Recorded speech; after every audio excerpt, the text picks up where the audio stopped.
Assalamualaikum warahmatullahi wabarakatuh.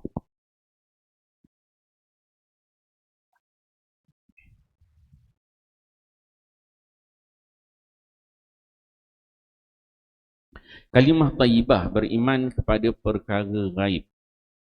Hadis ke 122.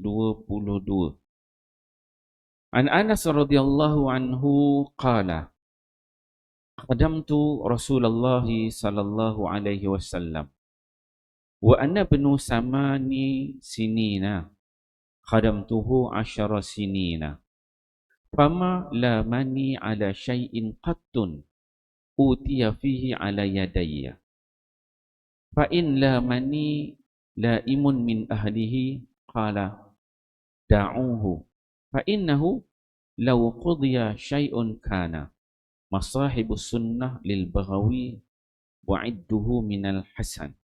Sayyidina Anas radhiyallahu anhu berkata, saya telah mula berkhidmat kepada Rasulullah sallallahu alaihi wasallam sejak saya berumur 8 tahun.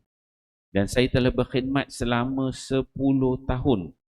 Dalam tempoh itu tidak pernah baginda sallallahu alaihi wasallam mencela saya atas sesuatu kerugian yang berlaku kerana saya. Jika ada sesiapa daripada keluarga baginda sallallahu alaihi wasallam mencela saya, maka baginda akan berkata, biarkan dia, jangan kata apa-apa. Kerana jika sesuatu kerugian itu telah ditakdirkan, maka ia tetap akan berlaku. Masahibus sunnah. Alhamdulillah, tuan-tuan dia pagi ini kita membaca satu hadis Nabi sallallahu alaihi wasallam. Hadis di bawah tajuk kalimah tayyibah, beriman kepada perkara yang gaib. Hadis ke-122 ini diriwayatkan oleh Anas. Anas ni Anas bin Malik. Anas bin Malik khadam kepada Nabi sallallahu alaihi wasallam. Dia antara sahabat yang banyak meriwayatkan hadis Nabi. So dalam hadis ini Anas dia menyebutkan, dia katakan aku dah khidmat dengan Nabi ni, mula aku berkhidmat umur 8 tahun. Dia mak dia segahkan dia kepada Nabi sallallahu alaihi wasallam untuk jadi khadam kepada Nabi. Kata Anas, aku mula khidmat dengan Nabi umur 8 tahun.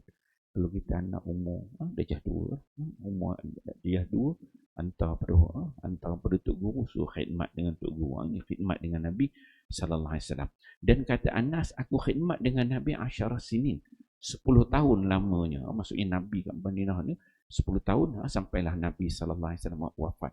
10 tahun berkhidmat dengan Nabi sallallahu alaihi wasallam.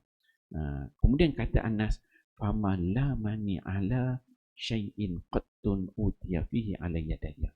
Kata Anas, selama mana aku berkhidmat dengan Nabi, tidak pernah Nabi sallallahu alaihi wasallam mencela aku atas sesuatu kesilapan yang aku buat. Dia kata ada kerugian ke, Anas ni pegang cawan-cawan pecah ke, pergi itu koyak ke, langgar tu ini ke, ada silap benda rosak ke, Nabi punya barang-barang yang menyebabkan kerugian. Dia kata Nabi tak pernah komen, tak pernah memarahi, tak pernah mencela Anas bin Malik. Itu yang pertama kata Anas.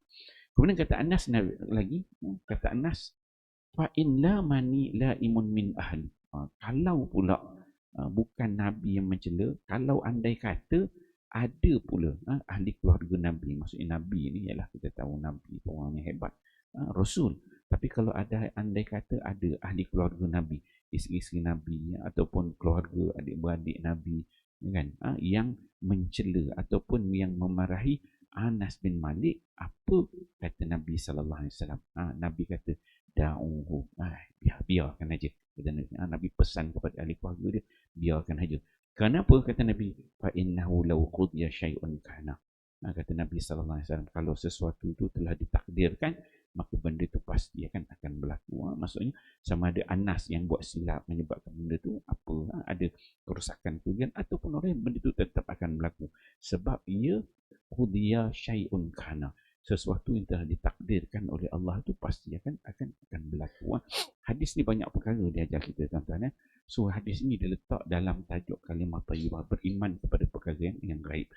So yang pertama kita boleh faham, sesuatu yang berlaku dalam kehidupan kita ini telah ditentukan oleh Allah Subhanahu Wa Taala. Anak kita buat silap ke, ataupun kita demit buat silap ke, So benda tu dah takdir Tuhan. Janganlah kita ambil sereka, pergi sereka badan dia kan. Jangan. Begitu kan. Tak puas hati sereka dengan anak-anak kita, isteri kita, suami ke kan. Adik-adik, kalau ada benda dah berlaku, kesilapan, benda tu takdir Tuhan. Pasti dia akan berlaku. Itu kedua, sifat akhlak Nabi SAW.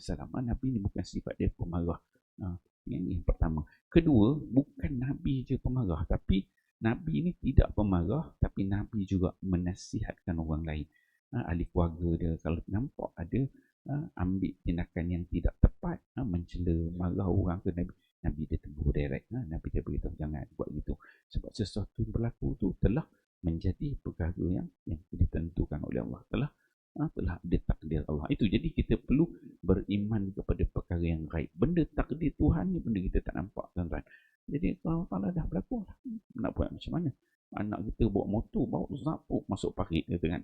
Tenggelam benda tu, nak buat takdir Tuhan kan. Nak buat macam mana? Janganlah pergi kat dia pada pokok pula, masukkan kerengga kat badan dia kan. Jangan buat gitu kan. Jadi insyaAllah kita fahami hadis ni, kita amal dan sampaikan. Wallahu a'lam. Bismillah. Sallallahu